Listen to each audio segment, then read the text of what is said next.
What is up, y'all? Welcome back to the channel. My name is Brian, and today we're talking about XGIMI's Halo Plus projector that they sent out to me to do a quick review about, so let's jump into it. So I actually didn't know much about XGIMI until they reached out and were like, hey, can we send you a projector? They've been around since 2013. They're one of the more established projector companies, and the reason that I was so keen on actually doing this review, I mean, as you can tell just by looking at it, this is like a very modern, sleek, and portable projector that instantly intrigued me because it doesn't look like any of like the old outdated ones. It's very modern. So we'll start from the top. In the box, you're basically gonna get a power cable, the projector, and the remote. That's pretty much it. The remote is actually really interesting to me because in my opinion, it's a actually good looking remote, which kind of goes along with the whole theme. I'm still pretty impressed about the actual aesthetics of this thing. It does take a couple batteries, AAAs that they do not include. So if you are gonna pick one of these up, you're gonna need those before you can really do anything with the projector. The remote itself actually has quite a few options on it. It has navigation, power, settings, the menu, input source, home, return, and there's also a function switch on the bottom of the remote that we'll talk about in a second. And of course you have the volume up and down functions as well. One thing I will call out about this remote, I think they try to be a little bit more unique. They have the volume buttons going from bottom left to like top right on the actual remote, and it does take a little bit of getting used to like slide your thumb like almost like diagonally to be able to switch between volume up and volume down. I've kind of found myself clunking around with this, but I mean, besides that, it's basically just a remote that you're pretty much used to. Talking about the actual projector itself though, because this is the only other thing you get in the box besides the charger, this is, like I said, one of the better looking projectors that I've ever seen on the market, and that's actually what drew me to it so much. So let's talk about the design real quick. It's super small, super minimal. This thing actually only weighs 3.5 pounds. So I mean, I can easily pick this thing up, move it around. It's designed to be portable, so I guess that makes sense being a lightweight monitor. I like it because I like doing movie nights out in the backyard. I just built like a whole outdoor seating, like fenced in area. So this has been super cool for that. On the top of the projector, you're gonna get a power indicator and then a couple touch buttons, which I don't actually find myself using. I think I used them one time just to test them out. Essentially, you're gonna be using the remote for everything because your projector's probably gonna be mounted somewhere. But if you wanted to do like volume up, volume down, like play and pause, you could do it just by touching the top of the projector if you really wanted to. Now on the bottom of the projector, there's a rubber pad around it. And there's also this kind of like tabbed mount thing that flips out. So essentially you can like change the angle of the projector if you wanted to. And then of course you have your adapter in the bottom to screw into like a tripod or something if you want to mount this up on top of something. The back of the projector is where you're going to find your inputs. You're going to have power, obviously. You're going to have a USB, an HDMI, and then a headphone 3.5 millimeter jack if you wanted to plug this into external speakers. Now the actual setup process for this, for me, was way easier than I thought it would be. I've never had a projector before. This is my first one ever like setting it up. And the thing that I liked about this projector specifically is it's built on top of Android TV. So essentially when you're signing up or like turning on the projector for the first time, you're essentially just like signing up for an Android device at the core of it. So you put in like, you know, your Gmail account if you want to add your account to this, so you can log into your specific devices and things like that. But it's essentially just like setting up an Android device, and it's super quick. Now, all of this sounds super fancy and nice. It looks cool. The remote looks nice. You know, it's designed well, but how does the actual experience hold up when using this projector? I think it's pretty good, actually.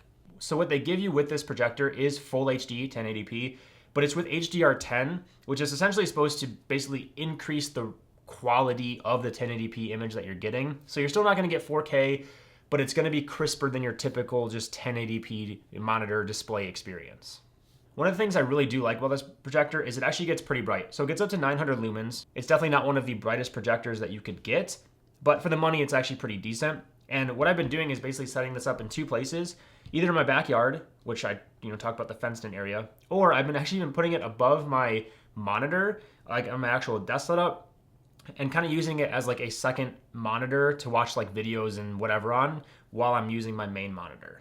And I thought this would be a harder process than it is to actually get this image looking good. But XGIMI actually has two things that make it super easy. So they have autofocus and auto keystone. Auto keystone is something that I've never seen before, and it was fun to play around with.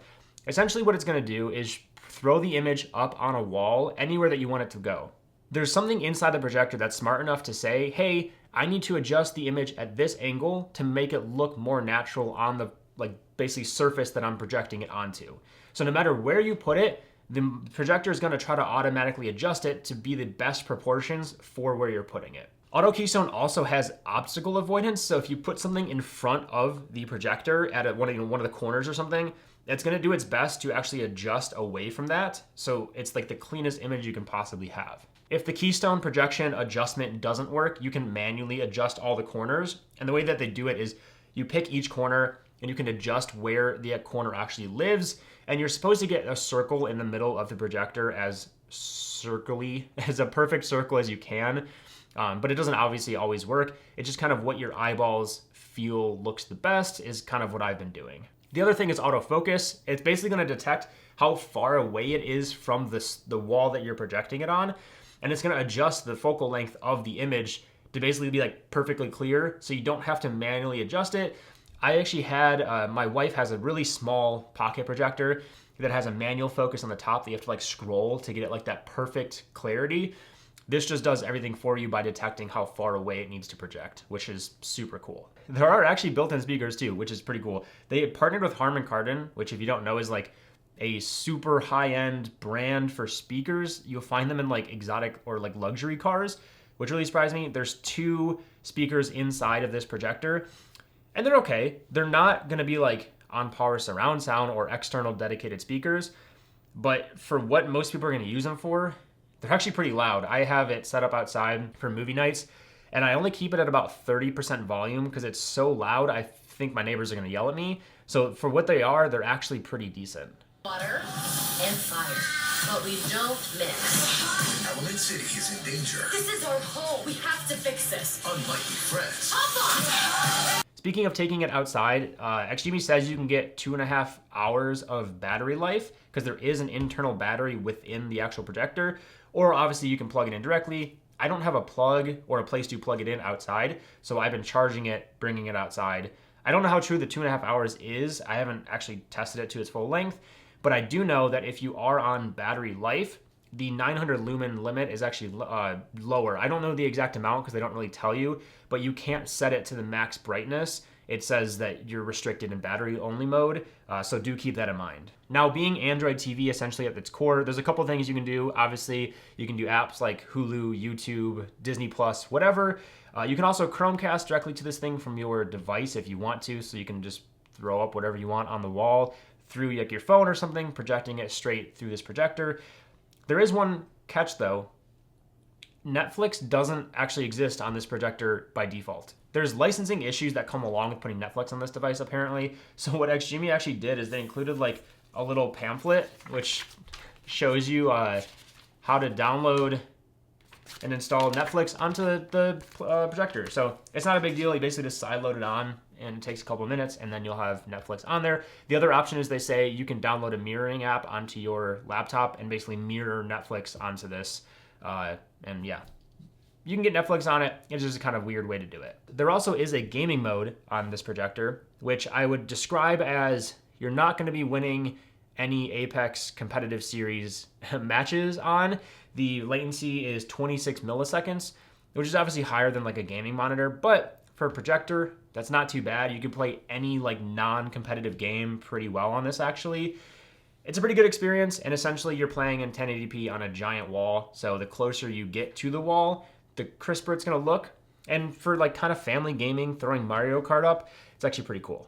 The last thing that they really talk about is that there's a 3D mode. I don't have any 3D footage to test this. The samples on the website show that it renders 3D footage like in 3D. I don't exactly know the science behind that, and I don't have any way to test it. But if you're a big 3D footage person, I personally don't even know how to get 3D footage. This projector seems like a good choice. So yeah, for my first projector, this is actually super nice. I'm pretty happy with it. Again, super lightweight, super portable, extremely user-friendly for someone who's never had a projector before. It's literally, you plug it in, it turns on, you go through a quick onboarding process and it shows you how to use it and you're in. That's literally it. You can sign into your Google account if you want to. You also don't have to. You could just use it just by like being anonymous on YouTube and stuff. But yeah, I really love this thing. That is the XGIMI Halo Plus, and I'll see you on the next one.